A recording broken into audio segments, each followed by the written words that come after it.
साहब आंखें खोलिए प्लीज। आप चिंता मत कीजिए माँ साहब, मेरे पर भरोसा रखिए, मैं कुछ ना होने दूंगी बड़े हुकुम ने। आंखें खोलिए बड़े हुकुम, उठ जाइए।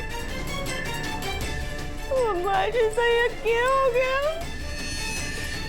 जिस दिन चंद्रिका जी ने तुम्हें अपनी बहू के रूप में स्वीकार किया, उस दिन वो अपने सुहाग को खो बैठेंगी, क्योंकि तुम्हारी और प्रभात जी की कुंडली आपस में एक दूसरे को काट रही है।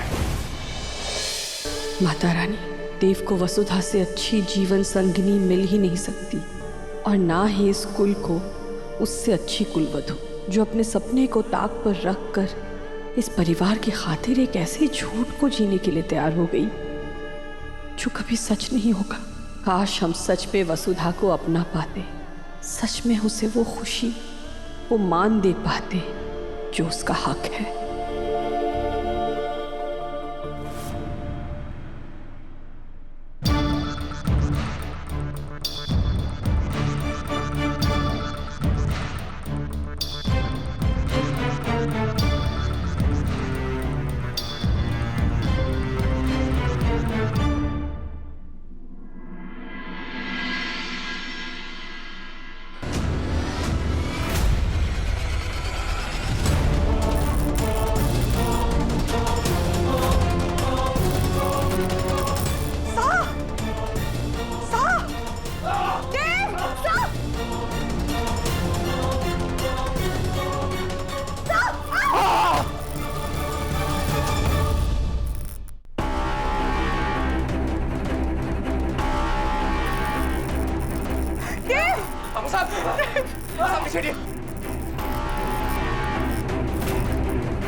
जल्दी कुछ करो।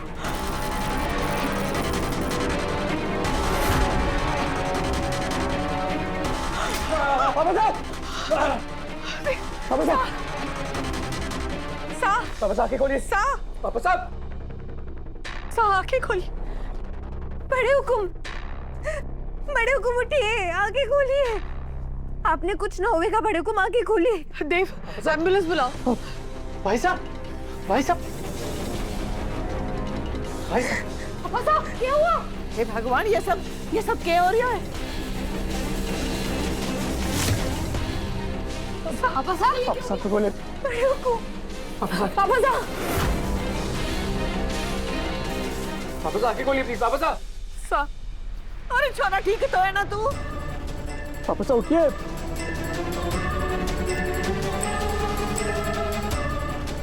भाई साहब, वसुधा, साहब आंखें खोलिए प्लीज। आप चिंता मत कीजिए माँ साहब, मेरे पर भरोसा रखिए, मैं कुछ ना होने दूंगी बड़े हुकुम ने। आंखें खोलिए बड़े हुकुम, उठ जाइए। ऐसा क्या हो गया? जिस दिन चंद्रिका जी ने तुम्हें अपनी बहू के रूप में स्वीकार किया, उस दिन वो अपने सुहाग को खो बैठेंगी, क्योंकि तुम्हारी और प्रभात जी की कुंडली आपस में एक दूसरे को काट रही है। हे माता माई, आज तक मैंने आपकी भक्ति करके जो भी पुण्य कमाए हैं, उन्हें बड़े हुकुम की झोली में डाल दीजिए। उन्हें जीवन दान दीजिए माई, जीवन दान दीजिए। मैं जिंदगी में फिर कभी आपसे इस घर की बहू होने का कोई हक ना मांगूंगी। ये मान लूंगी कि चौहान परिवार की बड़ी बहू होने का सुख हमारे नसीब में लिखा ही ना था।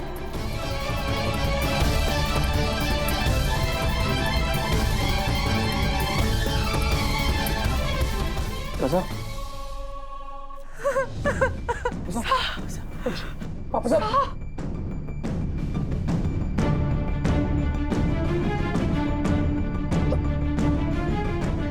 साहब, ठाकुर जी, थारो लाख लाख शुक्र है।